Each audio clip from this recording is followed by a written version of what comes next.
Hello, রমাদান মোবারক সবাইকে। তোমাদের প্রথম রোজা কেমন কেটেছে অবশ্যই জানাতে ভুলবে না। আলহামদুলিল্লাহ, জীবনে আরও একটি রমজান মাস পেলাম। আল্লাহ এই রমজান মাসের উসিলায় সবার মনের আশা পূর্ণ করে দিই। প্রথম সেহরি খাওয়ার পর ফজরের সময়টা কি যে সুন্দর, মাশাআল্লাহ, সুবহানাল্লাহ। সকালটা কি স্নিগ্ধ, আল্লাহর সৃষ্টির কোনো তুলনাই হয় না। ফজর নামাজের পর অনেকটা সময় বারান্দায় কাটিয়েছি।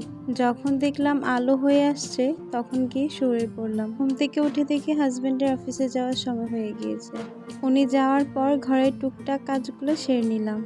আর এইদিকে আমার শাশুড়ি আর আমি ইফতারিগুলো রেডি করে নিচ্ছিলাম। আমরা বাসায় সবগুলো ইফতারি বানিয়ে ফেলি। কিনা ইফতার বাসায় আনা হয় না। একটু কষ্ট হলেও বাসায় বানিয়ে খাওয়াটাই ভালো। সবকিছু জোগাড় করে ফেললে ইফতারিগুলো রেডি করতে বেশি সময় লাগে না। প্রথম রোজা ছিল তাই একটু বেশি বানিয়ে ফেলেছিলাম।